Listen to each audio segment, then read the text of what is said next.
aqui, hoje, em um dia tão importante, eu, Perpétua Dantas, que lido, pesquiso, sou uma pessoa implicada, né, politicamente, socialmente, com a pauta do enfrentamento à violência de gênero aqui em nossa cidade e aqui na região. Não poderia deixar, né, de conversar com vocês hoje, nesse dia tão simbólico que é o dia de aniversário da Lei Maria da Penha. E não é qualquer aniversário.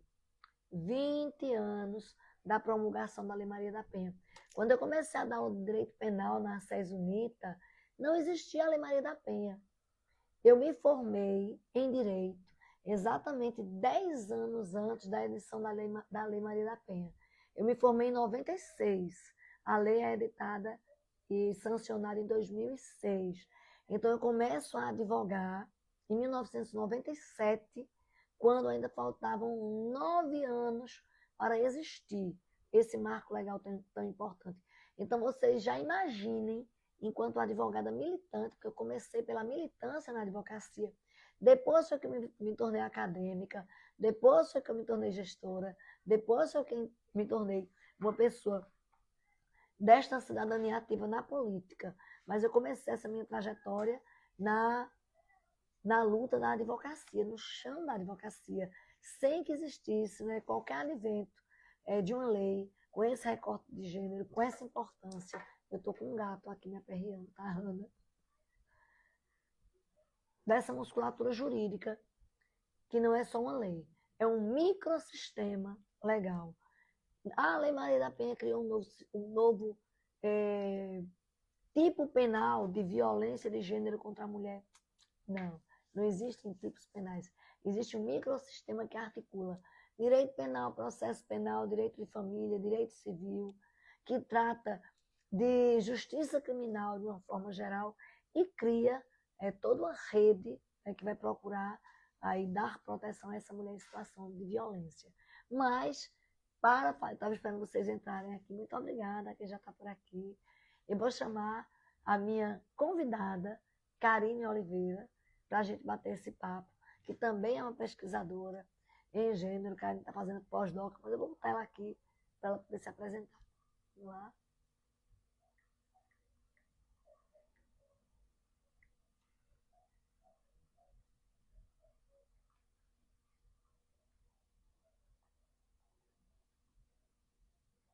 Deixa eu convidar a Karine. Ai, ai.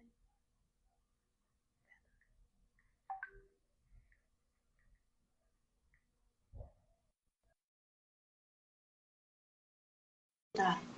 Já vamos falando do pessoal que está aqui, ó. Karine Oliveira. Tá me ouvindo, Karine? Olá, boa noite. Boa noite. Tudo bem, Que momento Perpétua? tão especial. Tudo bem, querida? E Há outra? quanto tempo, deixa eu contar a vocês que estão por aqui pela primeira vez, lá nos idos de 2020, época de pandemia, de isolamento social, a gente fazia semanalmente uma live sobre temas importantes, sobre propostas que iam, né, da discussão da pauta de gênero, a saúde da mulher, a questão da educação, a questão da transfobia, da homofobia, da igualdade racial, do capacitismo, e tudo isso atravessado pela pauta de gênero, né, Karine? Porque quando nós vamos nesse conjunto, né, de vulnerabilidades, o gênero feminino sempre é mais afetado quando a gente usa esse conjunto. Obrigada, que honra estar aqui falando com você. Deixa eu falar um pouquinho de quem está aqui já. Diego, muito obrigada. Eu estou com assessoria técnica aqui. Valeu. Beijo. Então, eu quero agradecer a presença de um monte de gente boa, meu Deus do céu. Airon, Diego Barros, Jennifer, Gabriela Cardinale, Aila Vasconcelos, Mariane Patrícia, Aila, um beijo para tu, minha ex-chefe de gabinete, secretária da Mulher, Morreta, lá de Agrestina, Neide, tem ali DJ Brutus Oficial. Olá, meu amigo querido, Márcio Gomes, Vanderlei, Felipe, querido colega de advocacia, e tanta gente que ainda está entrando por aqui. Letícia, advogada, beijo grande.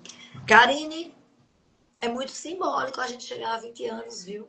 Sim, Tem muita sim. coisa para enfrentar, tem muitos desafios, porque quando a gente olha a escalada da violência no Brasil é uma coisa assustadora.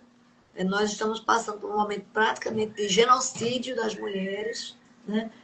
Mas a gente não pode deixar que um grande equívoco, né, seja perpetuado, como eu vi hoje, tentaram fazer. Ah, mas a lei da Maria da Penha não impede a morte de mulheres.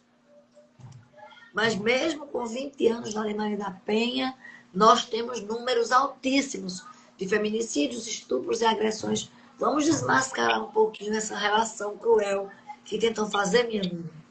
Vamos lá.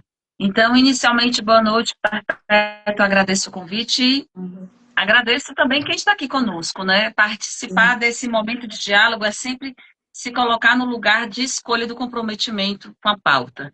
E aí eu peço já, quem estiver aqui conosco, encaminhe aqui na setinha do lado direito, tem uma setinha. Encaminhe essa live para quem precisa ouvir esse tema, para quem precisa saber sobre direitos humanos das mulheres. E aí, por que falar desse tema no dia de hoje? Falar da Lei Maria da Penha, antes de tudo, Perpétua, eu quero dizer que mandei uma mensagem para a Penha, ela mandou um abraço para você. E falar da Lei Maria da Penha é sempre um lugar de luta, né? A gente comemora o advento de um marco legal que salvaguarda os direitos humanos das mulheres. Mas comemorar é implicado com compromisso dessa política pública. E qual é a fala necessária? Quando hoje eu concedi entrevista à TV Asa Branca, eu falei da virada de chave. Antes da Lei Maria da Penha, se dizia que em briga de marido e mulher, ninguém se mete a colher. Por quê? Nós, mulheres, éramos da extensão da propriedade privada dos homens. A questão do direito de família ficava implicada sobre o pátrio poder, poder absoluto do homem. Com a Lei Maria da Penha, as questões do âmbito doméstico, relações de parentesco, relações de coabitação, toma caráter de saúde pública, perdão, de utilidade, de tal forma que todas as pessoas podem denunciar, né? Então, vira o lugar da mulher que foi silenciada, tira a mulher que foi invisibilizada, apagada, e coloca essa mulher no lugar de voz, no lugar de protagonismo e no lugar de dignidade humana. Então, eu tenho um profundo comprometimento ético, porque isso me constitui, né? Me constitui como mulher que sofreu a violência, me constitui como mulher que se tornou pesquisadora a partir desse lugar, porque as pessoas diziam assim, quando eu era aluna da SES, a gente não tinha componente curricular de gênero, inclusive foi você que trouxe Maria da Penha em 2007, a Lei 11.340 de 2006, e você trouxe Penha, porque foi exatamente os 6 primeiros anos da lei que ela estava sendo discutida a inconstitucionalidade. Lembra desse Exato. movimento? E E Maria da Penha fez toda essa peregrinação, divulgando a lei, e foi quando ela veio para Caruaru. Então, estudar a Lei Maria da Penha é entender que muitas das nossas concepções de processos de subjetivação são ainda truncadas. A gente está há 20 anos da Lei Maria da Penha, mas muitas de nós ainda entendem que a mulher deve ser bela, recatada e do lar, como a única condição de subjetivação ideal. E não é. Karine, eu trouxe Penha quando eu era coordenadora do curso de Direito. E a Isso. proposta do Congresso da SES, que é um congresso anual, né, ela sempre trazia um tema relevante. E no meio desse debate da constitucionalidade dela, porque ela dava esse foco, esse olhar diferenciado ao tratamento jurídico penal, a mulher, aí houve o debate, mas no preâmbulo da Constituição ele diz que homens e mulheres são iguais perante a lei. Então, agora a gente tem um instrumento jurídico que vai estar tratando de forma desigual e desequilibrada homens e mulheres. Até porque, se o homem for vítima de agressão, ele não pode ser beneficiado pela Lei Maria da Penha. E aí a gente foi para o enfrentamento. Nós tivemos um período muito difícil, né, em que essa lei ela foi digerida com muita dificuldade por muitos magistrados, por membros do Isso. Ministério Público. Nós não tínhamos DEANs, que são as delegacias especializadas de atendimento à mulher, tínhamos pouquíssimas nessa época. e não se falava de revitimização. Então, quando você coloca que a esfera que a mulher é propriedade do homem, ainda numa visão desse patriarcado, eu, quando trago para o aspecto jurídico, vou dizer que as relações de conflito entre mulheres e homens diante das relações conjugais, que é o que a Lei Maria da Penha, não só conjugal, a violência que acontece no âmbito das relações, dos afetos, né? Coabitando ou não, noivo, namorado, marido, pai, irmão, essa relação, isso aqui é deslocada do âmbito do direito privado, né? Porque ninguém era que se preocupava com isso. E é trazido para o âmbito do direito público. E aí sim, o sistema penal volta os olhos para esses conflitos, essa é a grande ruptura, e vai botar o Ministério Público aí no meio, e vai criar instrumentos com a medida protetiva, e vai falar pela primeira vez na história que rede de proteção, o termo rede de proteção é trazido para o texto legal a partir daí, e os organismos de proteção à mulher começam a existir em algumas cidades, em algumas, pelos governos do Estado. E vamos lá, a Lei Maria da Penha não cai de paraquedas no ordenamento jurídico, minha gente.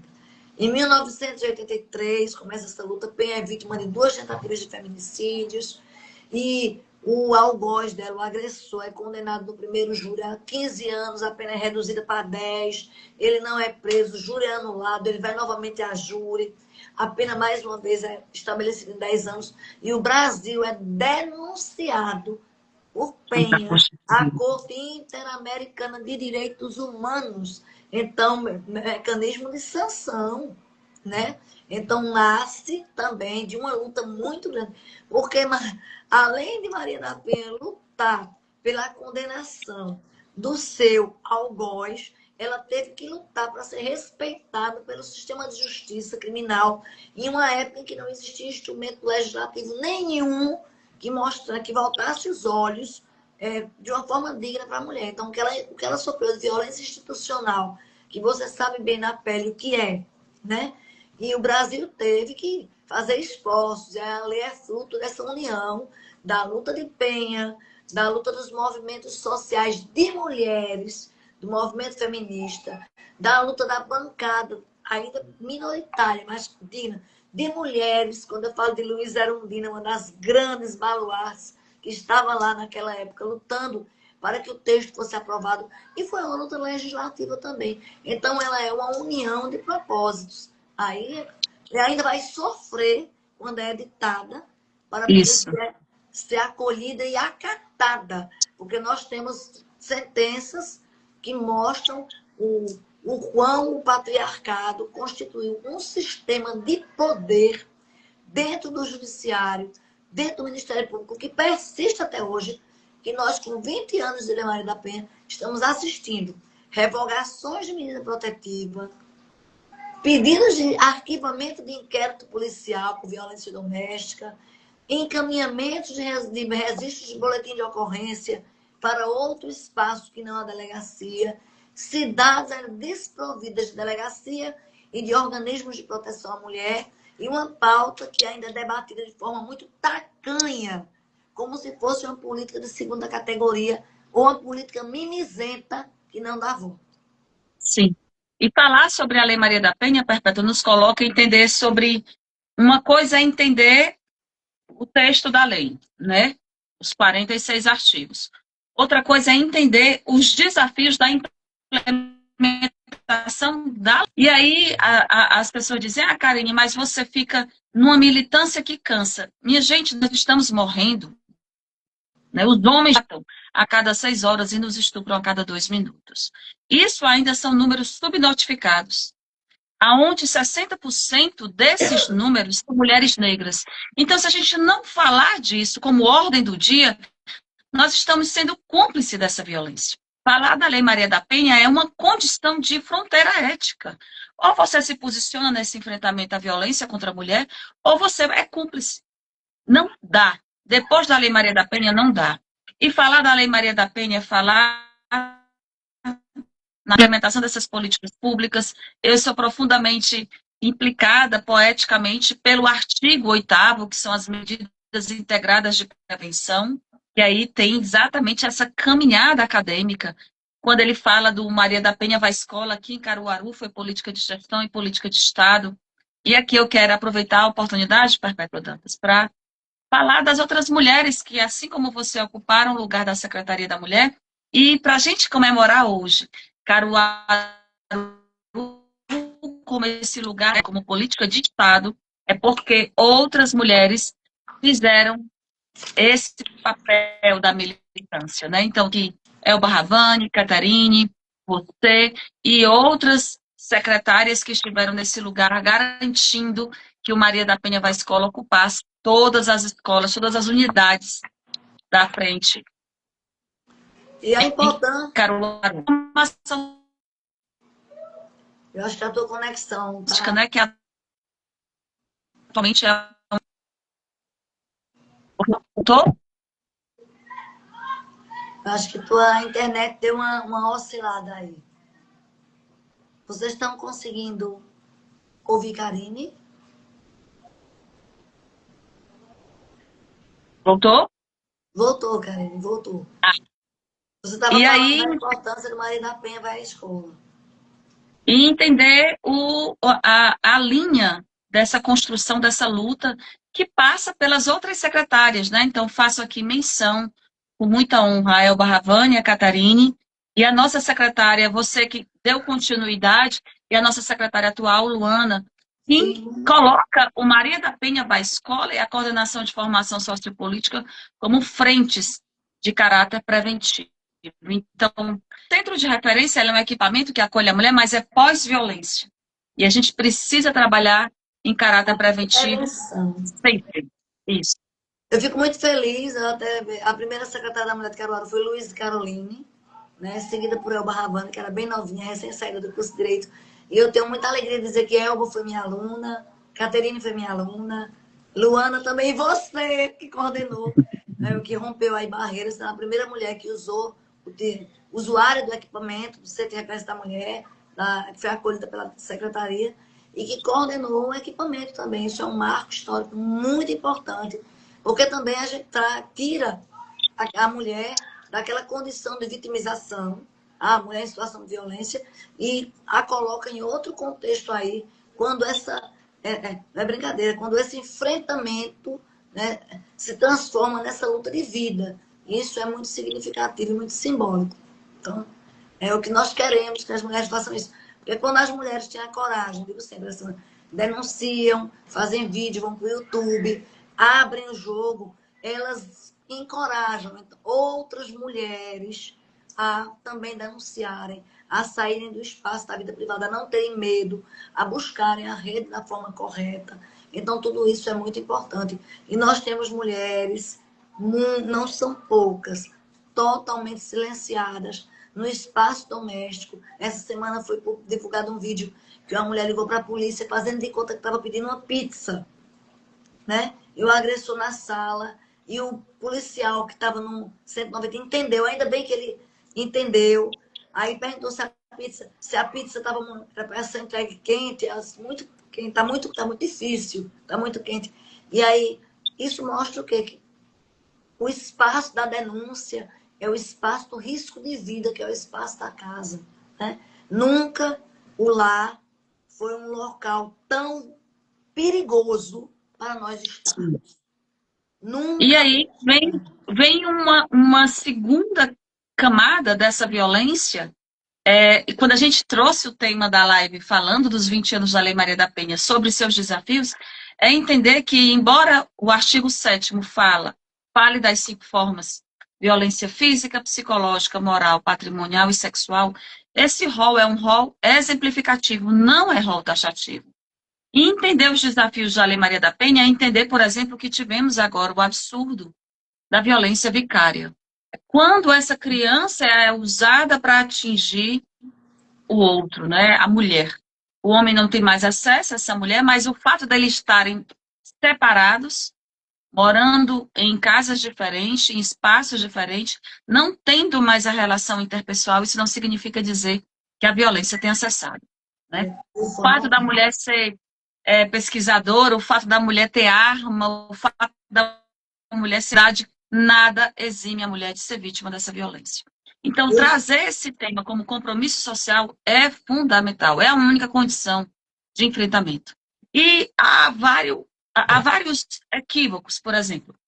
Há um discurso de senso comum dizendo assim, vai denuncie, com a denúncia você rompe com a violência. Não. Com a denúncia você quebra o silêncio. Porque se fosse verdade que com a denúncia a gente rompe a violência, a morte de mulheres, apesar da medida protetiva.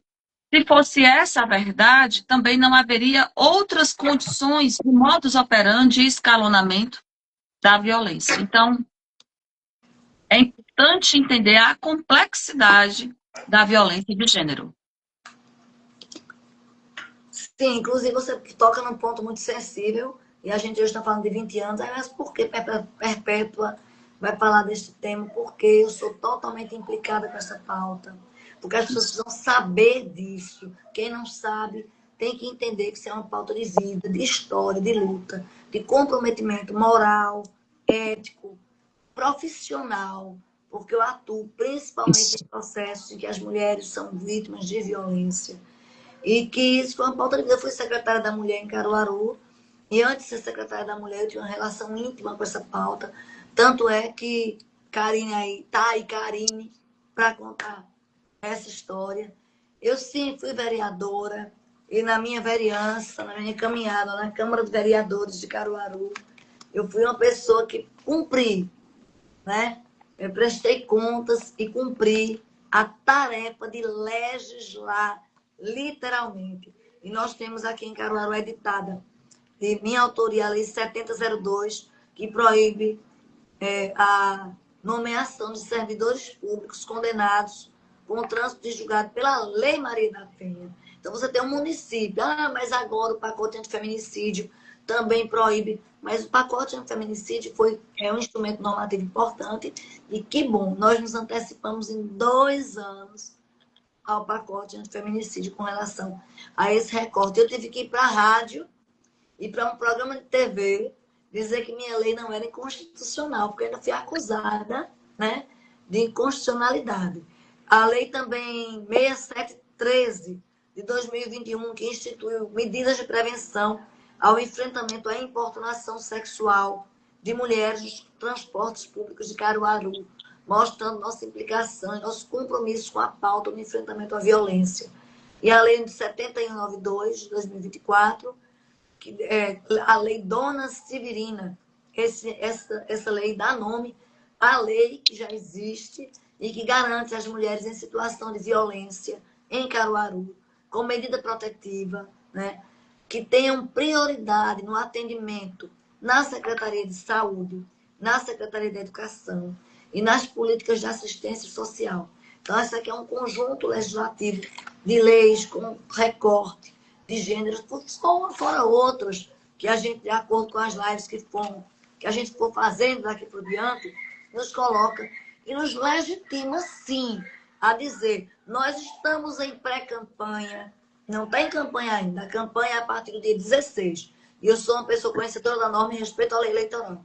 Mas é necessário que as pessoas se posicionem e se comprometam com as pautas que dizem que abraçam, porque não é a mesma coisa representante de representatividade, certo? Nossa democracia é representativa e os mandatos, eles são representados através de pessoas no exercício do cargo público, que é um cargo eletivo. Então, a ideia é você, cidadão eleitor, passou uma procuração em branco, que é o seu voto, para que aquela pessoa que você votou, uma vez eleita, represente lá, no seu espaço de luta política, seja no executivo, seja no legislativo, os interesses da sua luta, do seu território, aqueles interesses que lhe movem. Então, falar em representatividade é você ter ali aquela pessoa que, de fato, tem compromisso e tem responsabilidade ética com aquilo que está dizendo que é uma pauta sua.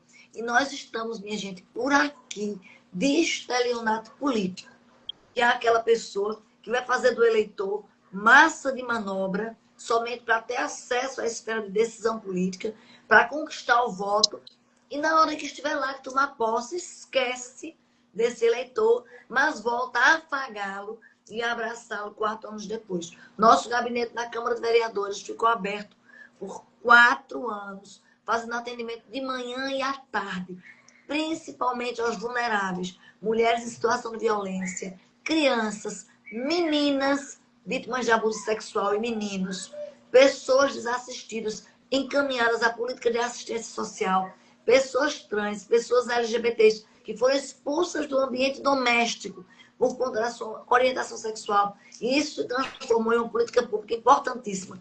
Nós encaminhamos para o Poder Executivo um requerimento que alterou o auxílio aluguel em Caruaru, colocando uma condicionante que não existia, que é o acolhimento da pessoa trans expulsa do ambiente doméstico, que é o que os faz ir para a rua e ser assassinado e se colocar na condição de prostituição. Não é isso, Karine? Eu queria, ouvindo você aqui, acompanhando quem está nos assistindo, eu queria deixar um abraço muito especial para Maria Aparecida.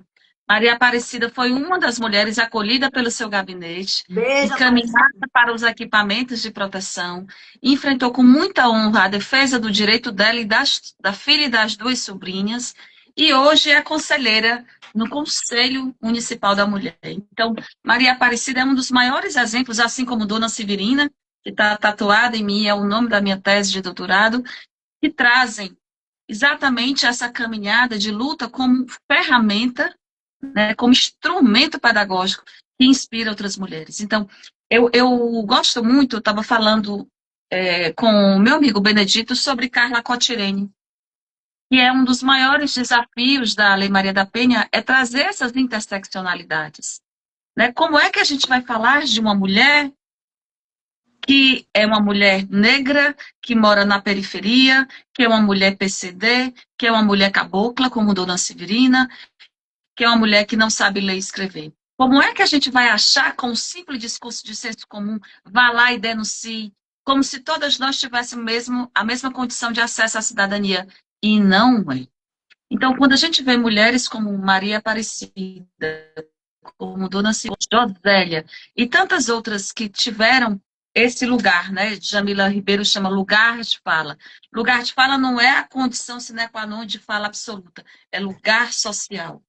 E sai desse lugar social da vulnerabilidade e ocupa o lugar social do protagonismo, da fala e da dignidade, isso se transforma em ferramenta de luta. Então, para mim, Perpétua Dantas, a maior honra desses 20 anos é caminhar ao lado de mulheres assim, que nos inspiram, que nos fortalecem e que dizem assim: ô doutora, não esmoreça não, viu? Passe o batom nos beiços, levante a cabeça e siga, porque a gente tem muita coisa ainda para encarar.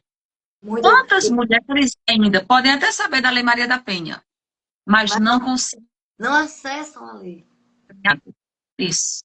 Não acessam a lei, é uma pena. Aí você vê uma Dona Severina, você muito bem falou, que tem uma relação de luta comigo, assim, muito pessoal. Ela te chama de Pepeta. E é nome de lei, é uma mulher de muita coragem, Aparecida, entre muitas outras que foram acolhidas, são o grande símbolo de que nós não podemos deixar a peteca cair. Aí as pessoas perguntam, você pergunta a mim, Perpétua, você não cansa, não? Aí eu, não canso, porque é muito cruel você acordar todos os dias e o seu Instagram, e o noticiário, e o rádio, ainda noticiar que mesmo com instrumentos legais tão importantes, né? Mesmo no século XXI, mesmo com a tecnologia de ponta, na época do carro elétrico, que não precisa usar combustível, na época dos smartphones de última geração, na época da nanotecnologia, em que nós estamos com sonda espacial, que vai levar a Marte as pessoas em breve, ainda estamos com a mentalidade patriarcal enfiada na Idade Média, no século XIX. As mulheres são mortas ainda, em que o avanço tecnológico da nossa sociedade e esses paradigmas sociais que se transformaram com o avanço da tecnologia modificaram o lugar de subserviência, o lugar da condição de agredida, de violada, de negação de cidadania e de dignidade da mulher.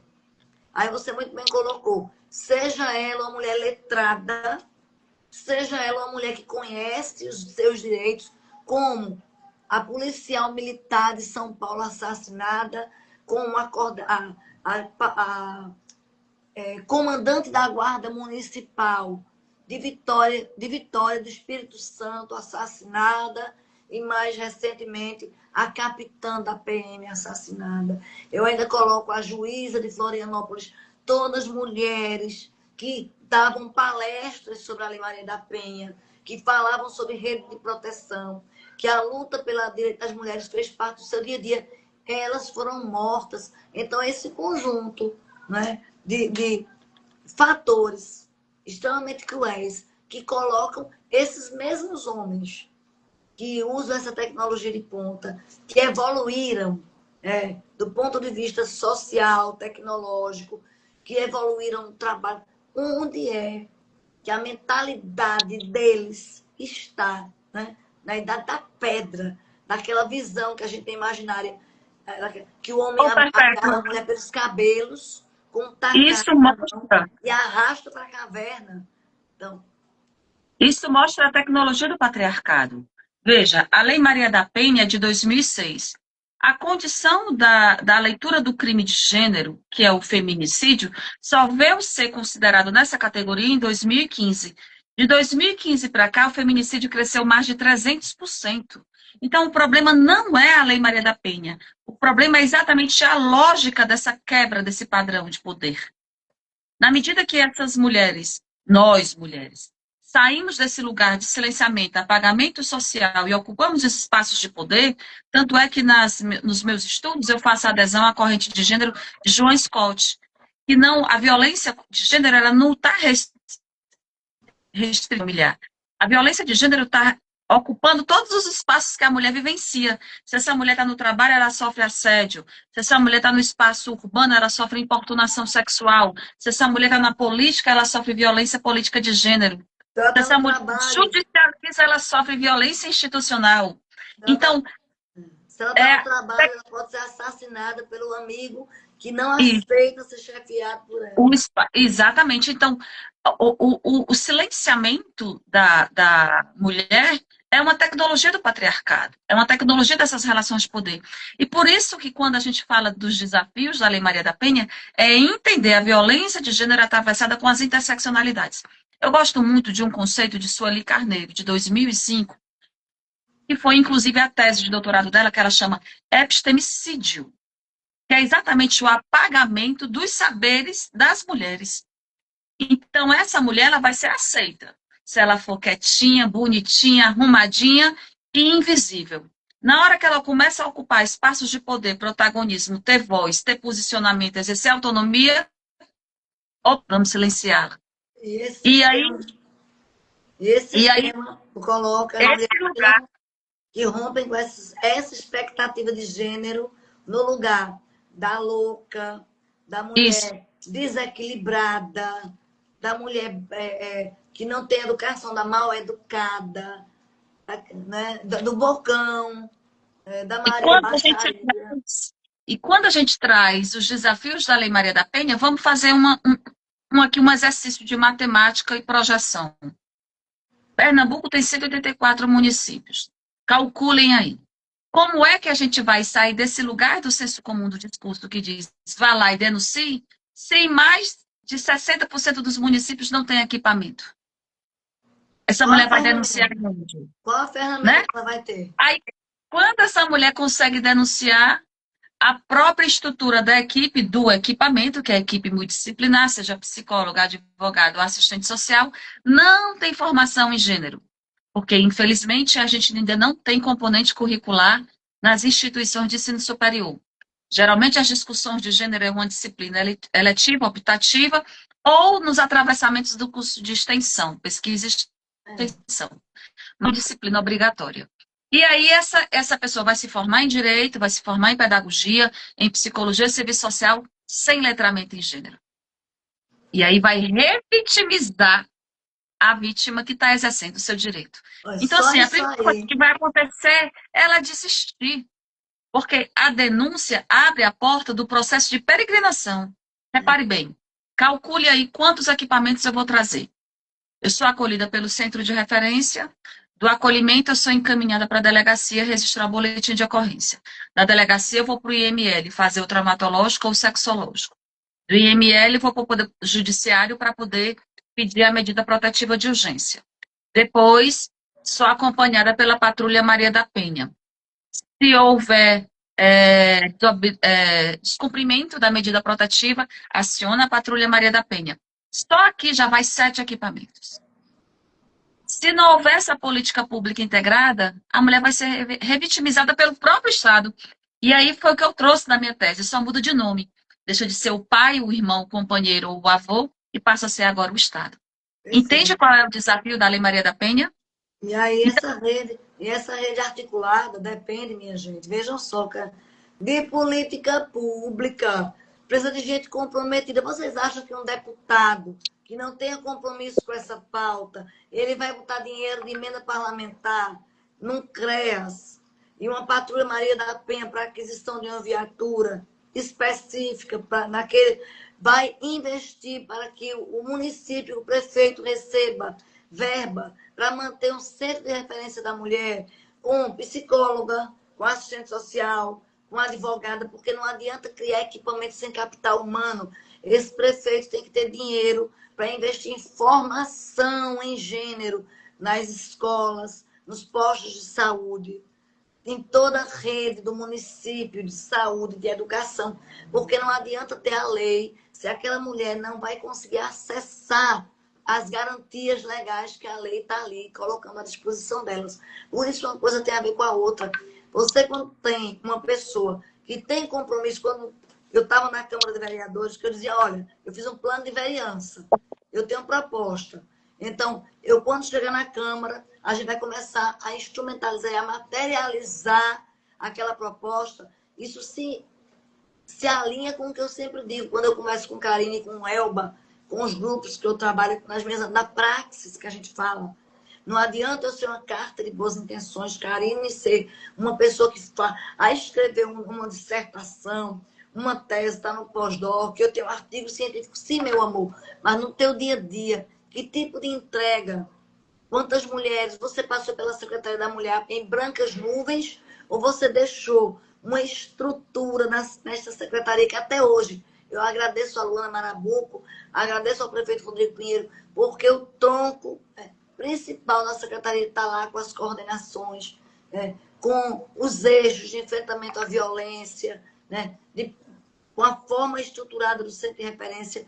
Então, quando você fala disso, você toca numa ferida muito sensível. Onde que a gente vai para esses encontros de mulher, conferência municipal. Aí chega a servidora pública toda acanhadinha lá, que ela é coordenadora ou gerente, não tem nem uma secretaria. E ela vai dizer, dona Karine, dona Perpétua, lá no meu município, eu sou equipe.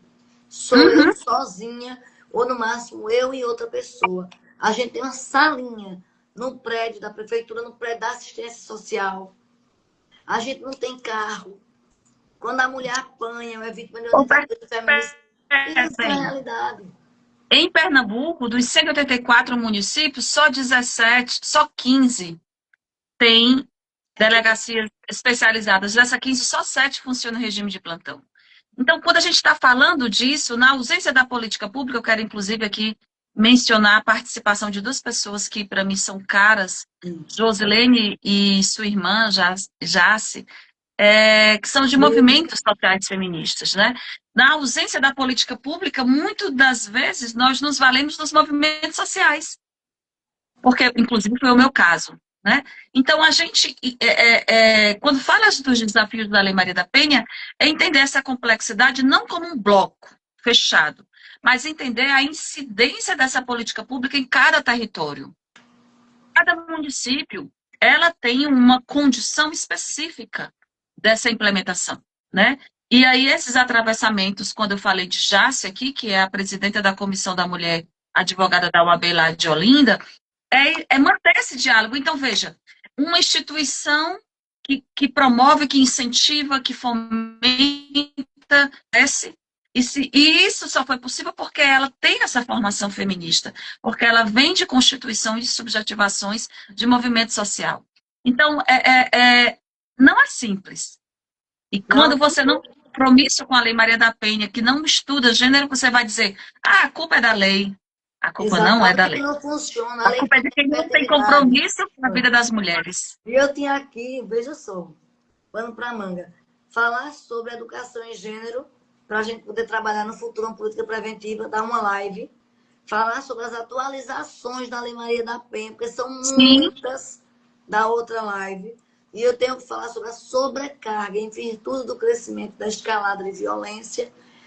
Eu fiz, enquanto vereadora, 173 indicações para o governo do Estado. Indicação é um instrumento legislativo quando a gente pede, enquanto vereador, e fundamenta e manda um documento mostrando a importância para que uma política pública, que ela é de responsabilidade do governo do Estado, ela seja ampliada ou implementada. Então, na época, eu mandei uma indicação pedindo o estudo e mandei uma cópia para o Tribunal de Justiça para a ampliação da vara de violência doméstica de Caruaru. Hoje nós temos uma vara sobrecarregada que, além de acolher as demandas da violência doméstica, oriundas da Lei Maria da Penha, ainda está tratando de violência sexual contra crianças e adolescentes.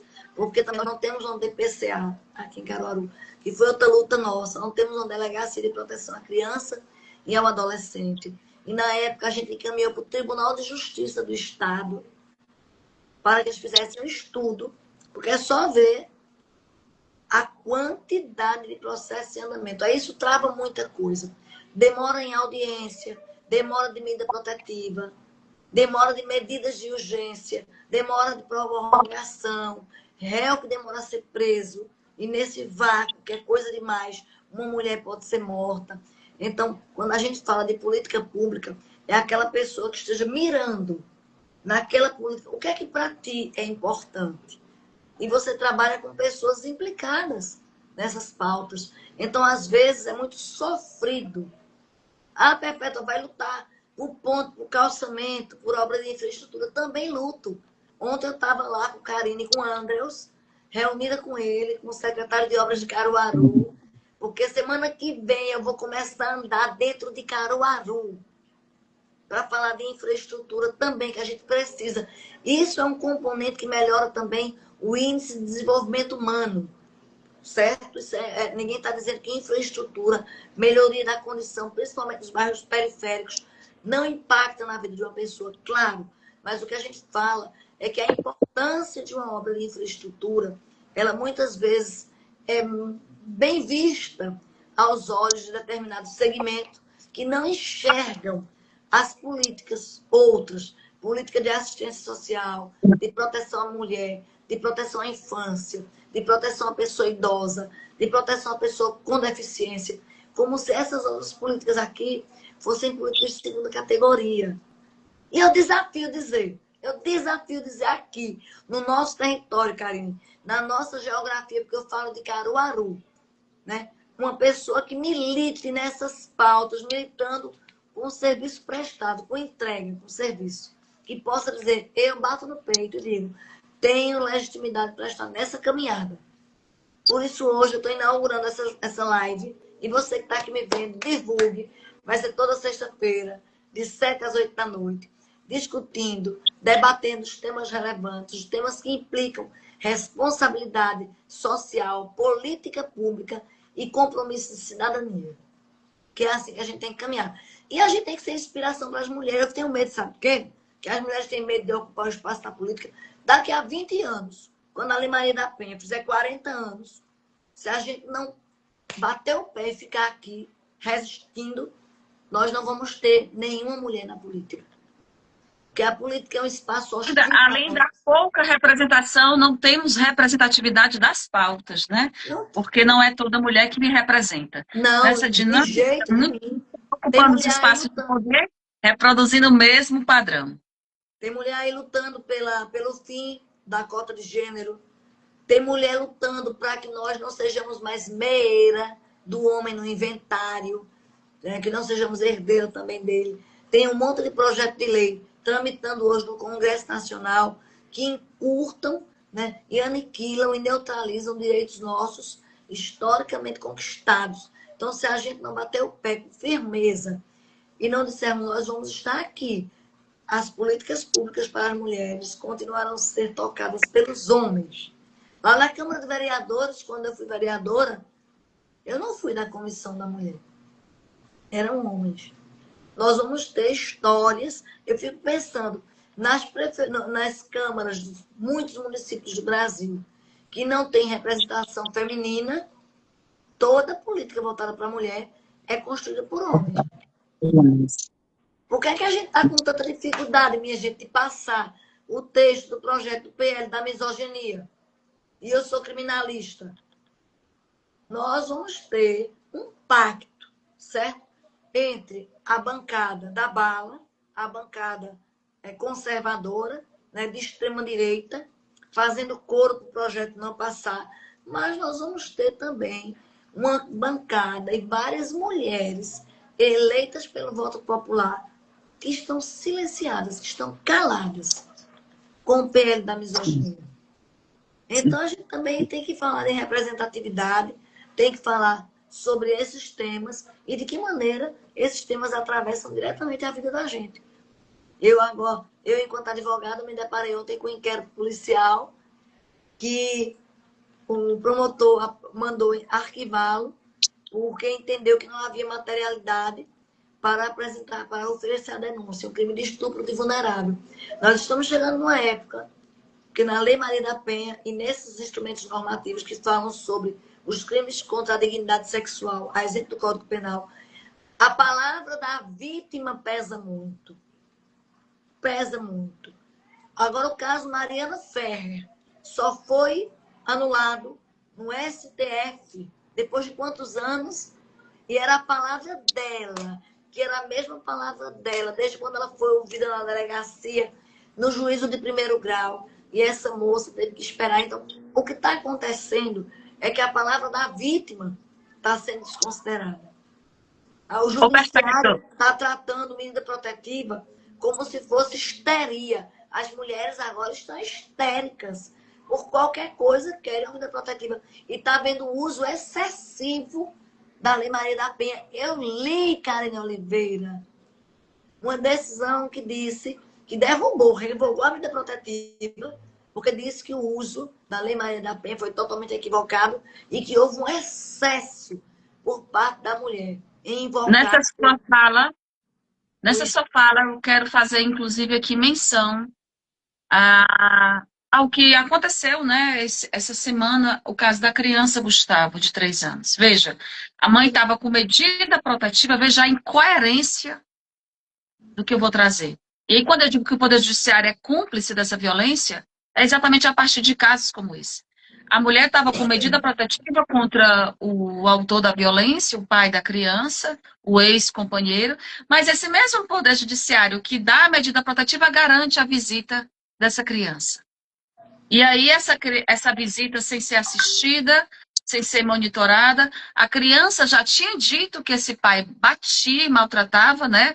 E aí, quando essa mulher, veja, e aí eu falo isso com muito pesar porque nós temos amigas que tiveram seus filhos abusados e estão nessa mesma situação. E aí eu deixo aqui, já nos últimos 10 minutos da nossa conversa, quantas crianças vão precisar morrer, feito o menino Gustavo, de 3 anos, para a gente entender a complexidade do que a gente está pontuando aqui.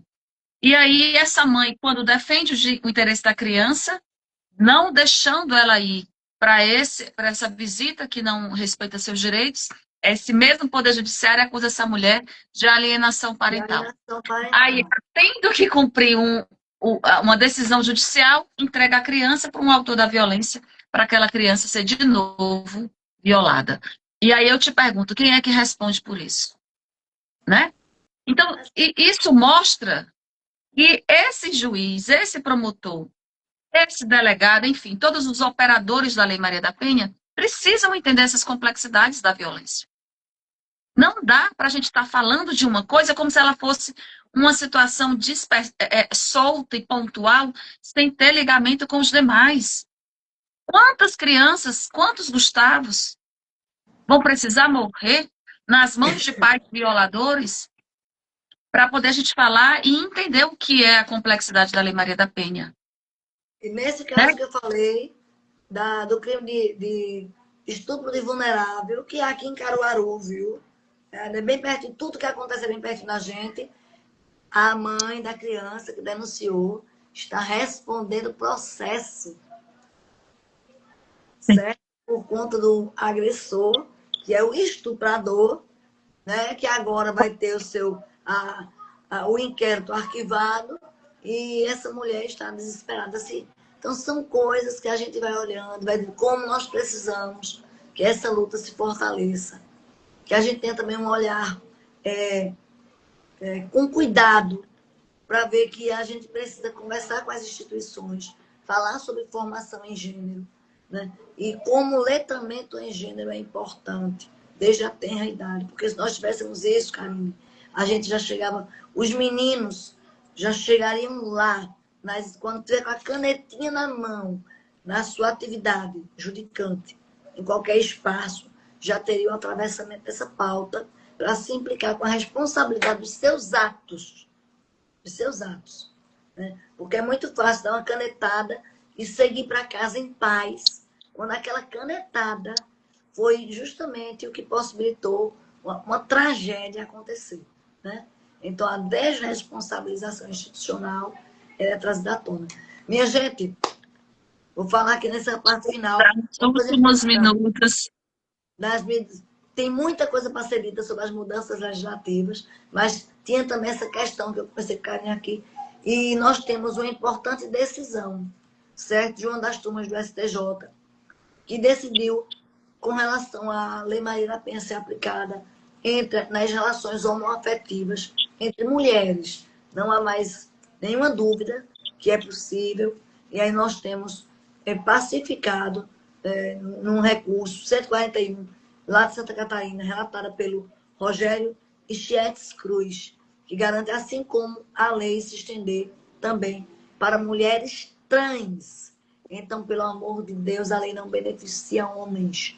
A lei beneficia mulheres trans que sejam vítimas de violência doméstica e familiar. Da mesma forma que beneficia mulheres cis, porque são mulheres. Então, nós vamos ter, esse ano, inclusive 2006, o advento da violência vicária, que Karine já trouxe à tona aqui, a questão voltada ao crime de stalker, as medidas protetivas de urgência. E nós vamos, Karine, depois marcar um momento para falar sobre o passo a passo com relação à lei e essas mudanças legislativas e o impacto, certo, dessas mudanças na vida das mulheres, porque lives como essa, discussão como essa, elas são um serviço de utilidade pública. Eu lembro que naquela época, quando a gente encerrava o diálogo, você sempre foi muito provocada no direct, por mulheres em situação de violência. Eu também. E quando a gente saía de uma escola, nós conseguimos, diga os números, Karine Oliveira, nós conseguimos bater a meta de todas as escolas da rede municipal de Caruaru. E quantos municípios você foi representando na Secretaria da... Mais de 36. Eu fico aqui, ó, já estamos nos 5 últimos minutos, eu fico aqui já com dó, porque tem tanta coisa para falar, e aí a gente pode finalizar, Perpétua, pedindo que encaminhe, né? Eu acredito que você esteja com a intenção de deixar a live salva. Sim, eu vou tentar salvar, e a minha equipe vai estar no canal do YouTube. Então exatamente aonde eu ia chegar. E as pessoas que acompanharam aqui, que não puderam assistir de forma completa, assistam depois e encaminhem para quem precisa, sabendo que isso é uma ferramenta pedagógica no caráter de sensibilização e informação. Dito isso, a outra coisa a gente não vai nunca conseguir exaurir um tema em 1 hora. Sabendo disso, estamos à disposição. Quem tiver alguma dúvida, querendo informação ou orientação, pode nos chamar pelo direct. E dizer que todo dia é dia de luta, né? A gente não vai falar da Lei Maria da Penha somente no dia 7 de agosto. Isso é uma pauta que me constitui em dignidade. E agradeço a quem participou, sabendo que, para a gente, esse lugar é um lugar de luta. Exatamente. E eu quero agradecer a todas as pessoas que estão aqui. Sabem que eu sou advogada militante. Estou lá no escritório. Quero mandar um beijo para a equipe de História Moura e Galindo, para a equipe maravilhosa. E dizer que essa pauta é uma pauta de vida que me constitui, que faz com que eu caminhe. E eu tenho certeza que essa caminhada, ela está só começando, ela está só no início. Porque quando for possível, depois do dia 15, nós vamos falar de muita coisa importante, vamos falar de propostas, vamos falar, inclusive, como eu vou estar fazendo live com vocês agora, para vocês que são advogados, estudantes de direito, eu vou falar sobre todas as mudanças da Lei Maria da Penha, os impactos dela no direito penal, no processo penal, no direito de família, no direito civil de uma forma geral, porque isso é importante. Quanto mais a gente qualifica nosso conhecimento, este conhecimento é uma ferramenta de luta, né? Porque você fica seguro daquilo que está fazendo e quem está sendo protegido por você enquanto advogado vai realmente conseguir que o sistema de justiça funcione. E quando não funcionar, você vai recorrer, você vai levar para frente, porque é o que faz com que a gente se impulsione. Hoje foi a primeira live de uma série, né, Karine? Eu quero aproveitar que já se mandou a mensagem, né? Aproveitar para convidar, com muita honra, recebi o convite de ser homenageada pela segunda caminhada de enfrentamento à violência contra a mulher lá em Olinda, promovida pela Comissão da Mulher Advogada da UAB. E fala do dia 15, minha amiga. Do dia 15, exatamente o compromisso com a pauta, né? A gente fala do agosto lilás, mas a pauta nunca será somente no mês de agosto ou no mês de março, por conta do Dia Internacional, ou muito menos do 21 de ativismo. Falar sobre a vida da mulher no espaço de dignidade, no espaço de protagonismo e cidadania é algo de todos os dias. E quem esteve conosco agora, quer dizer, até agora foi Tamires Perpétua. Tamires está aqui. Ai, que Tamires maravilhoso. é gerente do Centro Integrado de Direitos Humanos daqui de Caruaru, onde nós fazemos a articulação exatamente Te amo, com da Tamires. comunidade LGBT e mulher também de luta de militância. Que honra, que Tem honra. tem muitos servidores do município aqui também. Eu quero dizer, vocês viram uma foto com o prefeito Rodrigo Pinheiro. Sim, eu estou em pré-campanha. Minha candidatura, minha pré-candidatura ainda, é apoiada integralmente pelo prefeito Rodrigo Pinheiro. Então, assim como uma mulher que também viveu situação de violência política de gênero, não é isso, Karina Oliveira? Você que é servidor da Prefeitura Municipal de Caruaru, né? Fique tranquilo, certo? Porque eu, neste momento, não estou sendo perseguida. E quando a gente fala de violência de gênero, é entender todas as formas, né? Estamos Exatamente. encerrando já, a live vai já concluir. Gente, muito obrigada pela participação. Uma hora voa, Honra. mas nós temos que fazer nessa horinha, porque eu sei que hoje é sexta-feira, sextou, e a gente agora vai seguir nossa vida. Obrigada, Karine. Um abraço.